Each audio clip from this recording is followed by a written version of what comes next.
How many of you guys already have an entertainment attorney? How many of you know at some point you will need one? Okay, everybody's hands should go up. Because if you don't think that you're going to be in entertainment and you won't need an entertainment attorney at some point, then you may get a little slack, okay? So we're going to jump right into our questions, and we're going to introduce our first is Ellakisha O'Kelley, and our second panelist we have Shaquille Ross. All right, so we're going to jump right in. So our first question is, let's start with you. You can tell us where you're from and what started your interest in the entertainment side of law. I'm from Albany, New York. What started my interest is I was interested in music first. So I was a former professional athlete. I ran for the University of South Carolina, graduated from there, and ran for the U.S. and a couple of shoe companies. And my mom's been in music forever. So I've been dealing with contracts, especially got in the business side of entertainment. I started dealing with contracts, negotiations, and all that other good stuff. And seeing that, you know, a lot of people, especially people of color, was being taken advantage of when we went the business side of entertainment. And so then I eventually decided that I wanted to go ahead and get my law degree so that when I come to the table, I had more leverage, more skills, more expertise to put all of us in a better position. My name is Attorney Shaquille Ross. I'm actually from Phoenix, Arizona. Born and raised Phoenix, Arizona. Went to Arizona State. Took some time off for about 4 or 5 years after I graduated. Got into school in Michigan and then came out here. Started interning with a couple of attorneys that represent a lot of artists, mainstream rappers. What I found was the criminal side of things are connected to the entertainment. What they rap about and trap about, they entertain about. So for me, it's criminal defense / entertainment and protection of your rights and things like that as it pertains to what you're saying, copyright, trademark, things like that. So for me, I just intertwined it all together because, like I said, what they rap about, they trap about, and they entertain about, but nothing is protected in the long run. So I combined it all together for myself.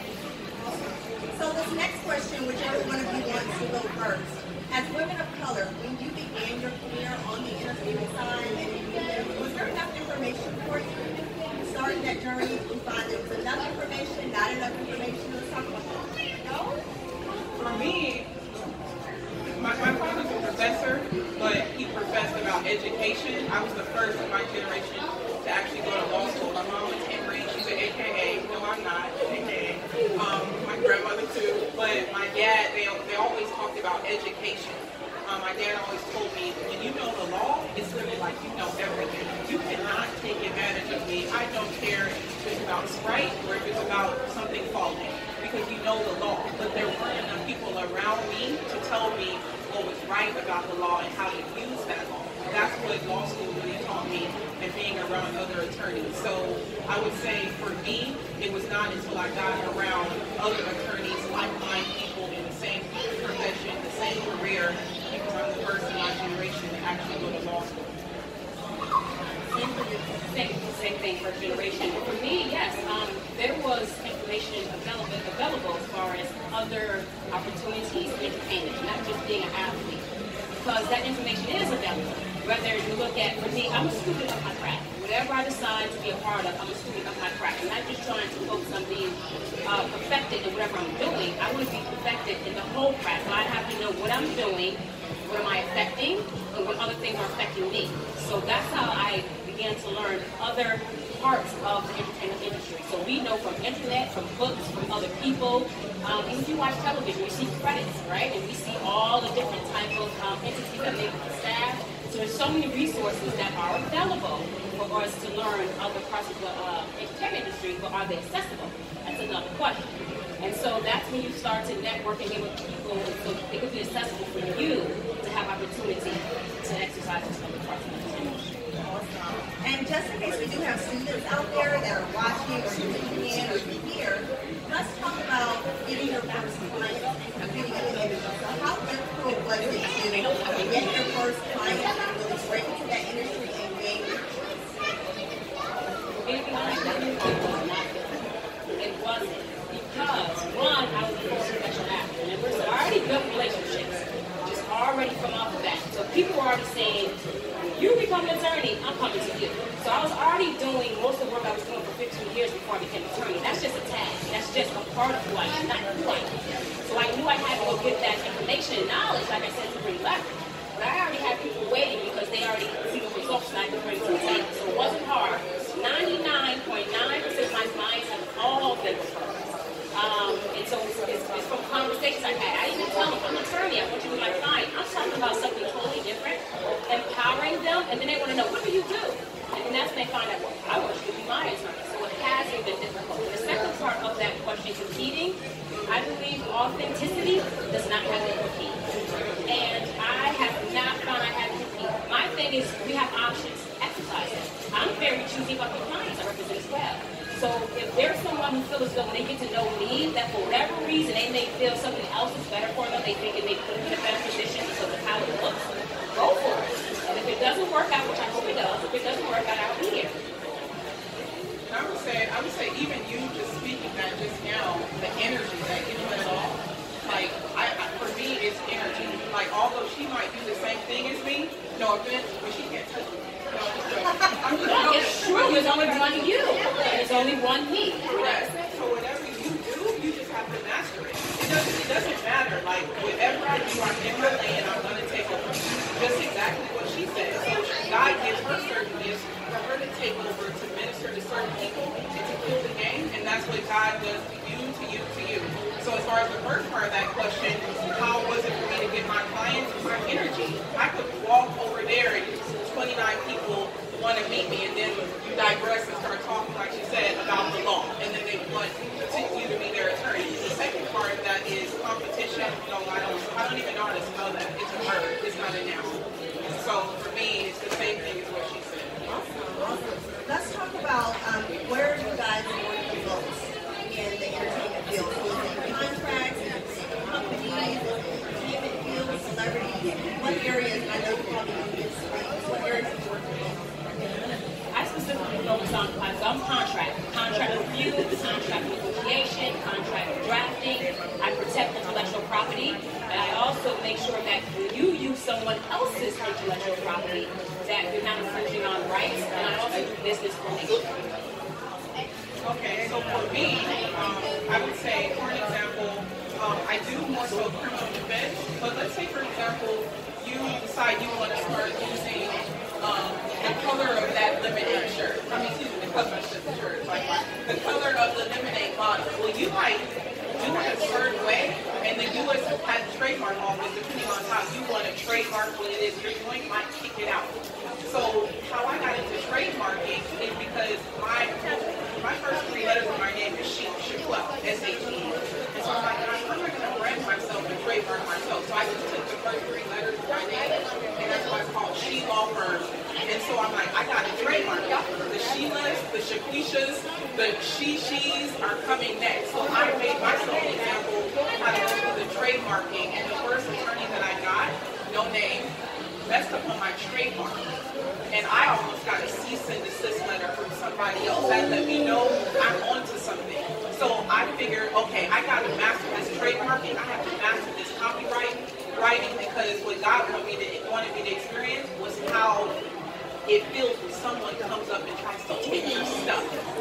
So trademarking, as it relates to, even when some of my artists are rapping, certain things we cannot say as far as mechanical royalties. If you write a song and you're performing it in Australia and she hasn't gotten paid, wait, whoa, there's a producer's credit, there's a mechanical credit, there's all of these different types of credits as it relates to the whole thing. So trademark, copywriting, patent. I have certain things I say at the end of my videos. Digital trademarking, MP3 trademarking, it's all kind of trademarks. And if someone comes and uses that, your image or your likeness, then you can sue. And that's the side of what I do. Very nice, very nice. And we are going to open up. I have a few more questions. We're going to open up to the audience and allow you guys to have a few questions, okay? So we're almost there. Ellakisha, this is for you. Let's talk about networking and relationships in the entertainment side of the industry versus the public sector. What's your opinion? Whether it's entertainment or public sector, networking is key. key. What they say, right? Your net worth is your net worth. And I don't just mean going to like cocktail parties, sipping around the cup. I mean building relationships. Because you can be absolutely great, but if no one knows to go to bat for you, it's not about who you know, it's who thinks about you when you're not around. So if you don't build those relationships, somebody's going to bat for you. How many artists have gotten their break because of who they knew, not what they did? And they're like, you know what? I see this particular script. You're fit for that. And so networking relationships is across the board. I don't care what field you're in. I told you in the beginning, all of 99.9% of my clients have been because of network relationships or just when you're doing who I am. Wow, that's awesome. This is for both of you, and this is a two-part question. What stage of your career or starting a company should an actor, content creator, artist, author begin to seek an attorney? And the second part is, can you give us some suggestions to building out that team? Everybody knows you're going to have to build a team, right? You're going to have a team of managers, attorneys, agents. You need that team. So I would say for me, because I'm not from here, I've actually been an attorney for, I was one of the 90s. I don't know if you guys heard about that. The bar examiners lied to us for 2 years. I kept taking that exam. It took us about, it's a 2-day exam. A 2-day exam, and it's about 9 hours a day. And I've been taking it 4 times. Took it the first time, didn't pass, took the second, the third, and the fourth. And it came out that I had actually passed the second and the third time. So a class action of 90 of us are actually in a lawsuit with the state of Georgia. So I think for me, God was really holding me back because he already knew what was going to be on the brink. He had already connected me with certain attorneys. I was interning with certain high-profile attorneys out here, getting my brand together, getting my name together, getting my trademark attorneys together, getting my law office together. I opened up a law firm with employees on Peachtree within the first 5 months. I would say I have 3 advisors. I would also say I have a team, publicists. I have every single entity, but it wasn't for me. God was building that along the way. So I think my story is a little different because once I finally broke through and I passed, it was like everything was in place. So to answer her question, before the beginning, not in the beginning when you have the idea, before the beginning of the inception of the idea. So when it actually comes to pass, it's already done. Does that make sense? Yeah, so, and my answer would definitely be pre-production, for sure. Before you're going to have employees, and as you have employees, you're going to be collaborating with someone, right? And even if you're not, you can do a contract against yourself. That's important as well. So I would say pre-production, before you hire anybody, before you start anything, because we don't want that post-production, you find that you have to refilm, edit, because you don't have the releases that you need. You may actually be working with somebody, and then later on, you guys don't agree about whatever you shook hands about, and now you can't release the particular film. So you want to make sure that you have an attorney before you start. And true story, I've had some clients from the beginning tell me, well, you know, I subscribe to such and such, and there's these generic contracts. Maybe I can just start out with those contracts and then hire an attorney later for other things, like other intellectual property things. But those generic contracts, you may be missing clauses in those contracts. Are there key man clauses in those contracts? Favorite nation clauses. There's so many clauses you may need on top of, there may be clauses in there that is not applicable to your situation. So if something happens, you go to court, a judge is going to look at you having this generic contract and you really didn't do your due diligence, and that's not going to be in your favor because the contract is always construed against the person who presented it. Awesome. Good stuff. You guys learning a lot? Yeah? Good. One more question. What are some of the biggest obstacles that your clients have faced in the entertainment industry, and how did they overcome it? I'm going to piggyback on what I just said. Biggest obstacle with my clients, they want to be creatives. I don't care if it's athletes, they just want to compete. If you're an artist, producer, I just want to create. If you're a singer, I just want to sing. I don't care about the business. And so for them, they want to get right to whatever it is that makes them happy, and they don't want to talk about the business side of it. And how many times have the story showed is if you don't pay attention to that side, it's not going to look good in the end. It's more costly in the end. So that's been an obstacle. But for my clients, I empower them. We sit down and talk. And even though I'm your attorney, I empower you enough to have a conversation with me and to have conversations with others when I'm not around. Because they got to understand, you're the CEO of yourself. You're all an entrepreneur. You're not going to open up a Microsoft store and say, I'm just decided to open a building. You have to do everything else it takes. And so when you're an artist and a creative, you have to understand that you are a business. You need to do everything that it takes to be successful. I would say for me, I encourage my clients to be upfront and I'm very good at what I do. Like, it just is what it is. But I also encourage. I'm a very ethics comes before the title for me of an attorney. My character is going to precede me. So I encourage them to also be honest. If you've already signed a contract with someone, why are you trying to do something else with someone else on the side? It's going to come back. If you've already done this, put this clause in it, and you negotiated that in New York, well, we're in Atlanta. The form selection clause is in Atlanta. So I encourage them from the beginning, let me know everything that it is that you're trying to do, because for me that converts to a law. And I can either tell you if we can get it done, which we will, or we can't, but still we will, because you were honest, I'm going to make it work. You know, so yeah. Awesome. Before we go to the audience, what is just a nugget or any words of wisdom that you can leave anyone out here if they want to enter the entertainment field, or if they want to become an entertainment attorney, or just something that you've learned, any type of words of wisdom you can leave with the audience? If you want to do something other than being an entertainer, again, do your due diligence, be a student of your craft, find out what those other areas are and what it takes. That's another with that. But if you want to stay on the creative side, and don't ever be honest with it, seriously, build a support team around you. It's not just attorneys, accountants, whoever. And I know you may be thinking in your mind, that costs money. I don't know my budget. I don't have nothing to do the film. Well, that's when you get to know individuals. The nothing I have to leave is you have to find someone that believes in your vision. There's many ways. If you just find an attorney, accountant, whoever, and just about, you just got to pay this retainer and this, and this, then that tells a lot about that person. Maybe not invest in whatever it is they believe that you have, because there's so many ways to skin a cat. There's ways to negotiate on the back end. There's ways in all types of ways. So you got to find you a team, and a team that's willing to support you. I would say for me, because as you heard me mention God like 9 million times, is I really petition to God. I petition Him, and I pray to Him, and I command. I put demands on God. Like, God, you chose me. I need you to work. So I put my faith to work. And I would say, to piggyback off what she said, is I build a team. From financial advisors to financial associates to CPAs to I have just people I just call and talk to, other professors. I have a circle because I need them to keep me right. I even have a performance advisor, someone where he's like looking at my stuff and he's like, hey, you're off. You're off. You're not acting comfortable. You're not doing this. Just someone just to critique me where I need from now until when from 35 years old to 95, I need them to understand that that's where I started and that's where I want to be. My heart needs to be the same.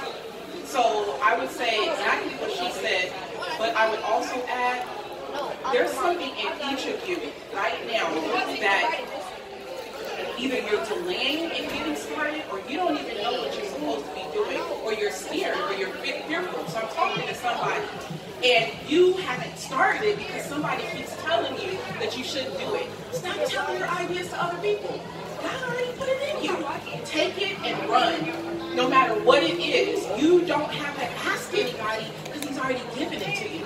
So for me, imagine if I would have stopped taking that bar that second time, and that third time, and that fourth. I wouldn't even be here a year and 8 months later.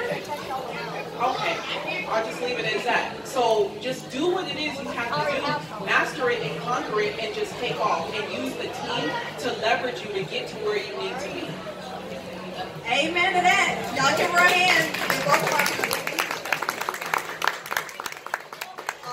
I've learned a lot from you both, so thank you for being here. Let's take questions from the audience. So what we're going to do is have you raise your hand, and we'll bring you a mic, and just let us know who your question is directed to. Do you have any questions? We have one in the back. And listen, guys, if you have a question, do not leave here today without answering. This is a great opportunity to ask your questions. Just make sure you do that today, okay? Go ahead and give us your name and who you're addressing your question to. Okay, my name is Kia Jeffries. I'm from Queens. I've been here for a minute, so I do music, and I would love to talk to either one of you, maybe both, about helping me with a legal matter. Missy Elliott, Jay-Z, and I'm going to get it, you know what I mean? And I have like some precedent, and I've learned, I had a big name attorney with a name, and I say this to everybody, it's hard to find a good attorney. that will really rock with you. Like you said, if they don't see your vision or if they don't see you as more valuable than their relationship with the record labels and the film companies or whatever, then sometimes they won't go after certain situations. So I have been very, very attorney shy. So I'm very glad to hear you ladies talking about God and, you know, going that way. And I would love to just, you know, converse with you and, you know, see what advice you may have for me with that. And I'm going to tell everybody to be careful. You know, because that's been my experience. But I love everything I've heard. Did you have a question or just your statement? I just wanted to ask if I could talk to them. And I want to piggyback on what she said as a prime example really quickly. There's something that you have to understand. She brought up attorneys and what their interests are. A lot of times, especially as artists, you may get the attorney from management or agency. You got to remember that attorney is not representing your best interest. Depending on who's hired your attorney, bring the attorney to the table. They may tell the artist, this is your attorney. It's not. There's only one best interest that they can have. And if you didn't bring that attorney to the table, it's not yours. Secondly, again, you have to pay attention to the person. If being an attorney defines the person, there's a problem. If I already am who I am, the attorney is just something to tell you what I can do, now you're on the right path. Give us your name. You stand for us. Give us your name. All right. Let us know who you're addressing your question to. My name is Sean. I'd like to know how to get in contact with you guys. I'm an independent filmmaker. I work on web series and short films. I am one of those people who uses a generic contract because, yes, budget is a big issue. But working on larger projects, and so So do you guys want to maybe pull your social media website so everyone can hear it since we are recording? So we'll start with you. On Instagram, I'm Coach_Esquire. On LinkedIn, it's also Coach Esquire, but it's Ella O'Kelley, and the same thing with Facebook. The website? Our website is www.allaboutella.com. All About Ella. And actually on that website, literally all about me. So all my social media, any video, everything's there. And then mine is really easy. She says all about me. Hold the mic. So mine is really easy. So like I said, the first three letters of my name is she. So I use that for everything. So on Instagram, it's @SheLawOffice. That's real simple. On Twitter, and it's really interesting. Last week I went viral on Twitter, 500,000 views. So God is good and very interesting. But on Twitter it's the same. Instagram and Twitter @SheLawOffice. And on Facebook, Shaquelle Ross. So it's the same thing. And the website is www.shelawfirm.com. Awesome. Let's take one last question, and then we're going to take a 5-minute intermission. Oh, she has the mic already. So this is what we're going to do. We're going to break after this, take a 5-minute intermission. You guys are more than welcome to grab them. Ladies, do you have time to meet them? Okay. Grab them, chat with them. We're going to take 5 minutes and come right there. Oh, we can take 3. Awesome. Okay, let's go with yours. You ready? Hi everyone, good afternoon. I'm Charlotte. Nice to meet you. Thank you ladies for attending today. Is anyone in the room familiar with the recent Madden 19 controversy with EA Sports? Yes, exactly. So I wanted to ask, well, let me just give a little background. So Madden 19 is a soundtrack, video game, and soundtrack. And there's a song on the soundtrack, Big Bang, and Big Sean is rapping one of the verses in which he uses All I Have in His Name. EA Sports made a decision to leave out him using the name in the lyric. And after Big Sean posted something on social media, EA Sports issued the typical apology that comes right after they realize that public opinion is everything pressure. So I wanted to ask both of you ladies, this is your forte, did EA Sports really have a real concern with Big Sean using Colin Kaepernick's name in reverse, or was that just a red herring or really a veil for something else? And we all know what that something else is. I mean, I can't speak to that. I don't know that, but I get my wheels spinning. There's a contract that was done with that whole situation. And so somebody possibly breached the contract. That's how I'm thinking about the attorney part. So I know we have other levels of stuff going on with that, but I think that they probably came in like, oh no, they caused a lot of noise, and it may bring attention to something that we don't want them to bring attention to, which is possibly a breach of a contract. It could possibly be a breach. So if you had an agreement between the Sean or whoever did the song, and then Colin Kaepernick had royalty rights for intellectual property and stuff, and so you're cutting certain things out. So whatever the agreement is, probably was actually breaching that agreement.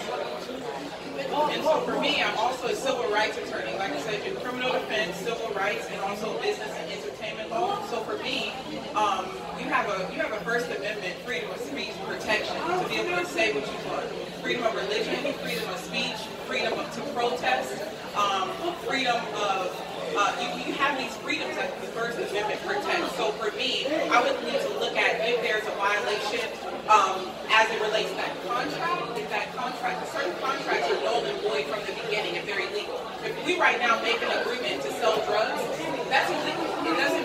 So certain contracts from the beginning are illegal. But how do they relate? Because the Constitution is the supreme law of the land. It doesn't matter if other little city laws or ordinances come into play. So I would need to see that contract and how it relates to that First Amendment. Because for me, I always go back to the Constitution. So I would just need to know a little more. And of course, it's not public record. I don't even think I can Google that or check. But I would just need to know a little more because there might be some type of discrepancy when it comes to that contract breach and his First Amendment right. And I bring up real quick since you brought up First Amendment, especially my writers, be very careful because we do have freedom of speech, but all speech is not protected. There's a lot of people that find themselves in trouble, so remember there's exceptions to that freedom of speech. You can't defame, you can't do a lot of different stuff. So since you brought that up, I want to say that there's some things I've dealt with clients with that. They just thought they could say or do whatever, especially if they're actually having a story about somebody else. It's freedom of speech. No, it's not. There's exceptions to it. What do you think about our current clip? Okay. On that note, give us your name and your question. Do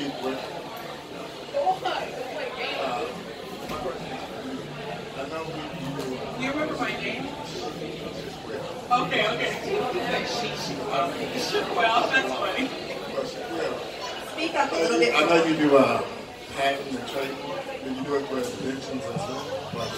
I have somebody I can connect you to who does that. That's a specific niche. Like that is so and so no. And if I don't know something, I'm not gonna sit there and fake and take the money. No, I don't know it, I will refer you. And she's really good at that.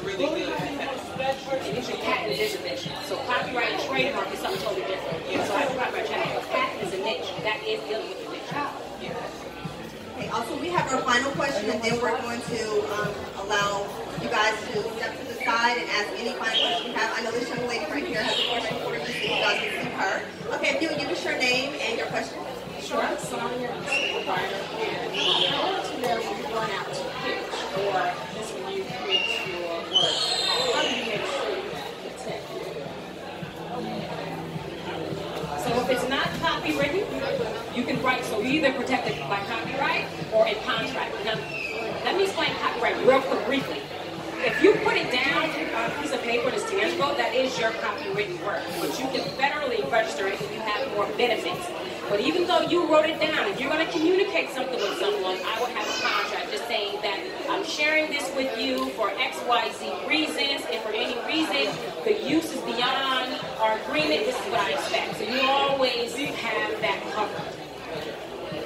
And I would say also to add to that, I have, even as an attorney, when I communicate something, even to my team, I have to sign a confidentiality agreement. Because I know what I'm doing, I'm the only one doing it. So it's kind of like if you have that idea, make sure you protect that idea, not just saying, don't tell anybody. Because you know what? Right when you say don't tell anyone, it's the opposite. They tell the whole world. That's what happens. So you want to make sure that you have something that's protecting you and the person that you're communicating to, as well as what your intention is and what their intention is going to be for you. So that way, and expectations. Because you might be saying, hey, I want to trademark a shirt with girls sitting by the pool, or an idea, or art, or a vision that you have, and they might take it totally left stream. So have check-ins with them. Hey, are we on this path? Are we doing this? When you register something like what happened with me, the attorney never submitted it to the U.S. Patent and Trademark Office a year and a half ago.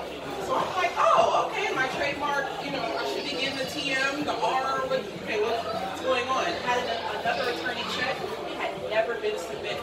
I had paid her the $2,000. Okay, so now you're an attorney. I'm an attorney now. So instead of me suing you, I'm going to get someone to hurry up and do it because it's a waste of time and energy. I could have reported her to the bar, but it's takeover season. So I use that as in a different way. So what happens is you have to submit the application. It takes time to come back. And then so after it's submitted, it goes up for review. There's attorneys that look at things. You might be too close to what she had. There was a shade law in Arizona. And they were, okay, hey, that's a little too close. I know you're using your name. But then you have a right to come back and say, hey, this is how I'm using it. The intended meaning, things behind that, to still try to protect your idea, and that way it keeps going. Awesome. Do you ladies have a final word? Final word. Made me think about this when you said once you get an attorney. For my especially film people, you have to have insurances, right? So you have to get insurance when you're going to release. And a lot of insurance companies will request for errors in emission insurance. They will request that you have certain releases, certain licenses, and a lot of times they will request who is your attorney. And so they may not even give you insurance if you do not have an attorney who they will talk to see if you have all the releases and the licenses and all that stuff. So I wanted to make sure I brought that up. I would say a final word. I would say don't stop. Do not stop. Like, I'm gonna get emotional because my story is like totally different than the average person. But do not stop. Like, I don't care if you have to go rent a bulldozer. Rent the bulldozer and bulldoze the person over. I'm gonna protect you anyway. You know what I mean? I do criminal defense also. So if you get in trouble, I'll be there to get you out. But as far as your ideas, do not stop. At this point in the game, I represent some of the biggest celebrities, the biggest artists. I just go back from New York, Brooklyn, not really, but I'm all over the place.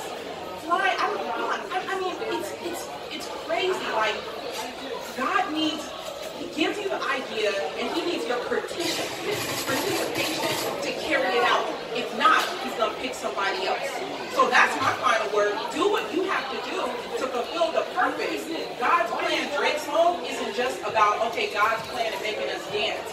What is your plan that's over your life? You have to carry it out. You have to finish it. Make sure you have that team, that check-in, that cipher. Make sure it doesn't matter if you're a single mom, all the way to if you have felonies on your record. It doesn't matter. Fulfill the plan, fulfill the goal, and take over. So that was like 20 words. I love it. Everybody ready to take over? Hey. Okay, so I would like to announce to everyone that you all officially have entertainment attorneys, okay? All right, we're going to take a 5-minute intermission. One more time, give it up for our panel. We'll do guys for 5 minutes. Hey guys, don't stay around, don't leave too far. We're only going to take like 5 minutes, okay? We have to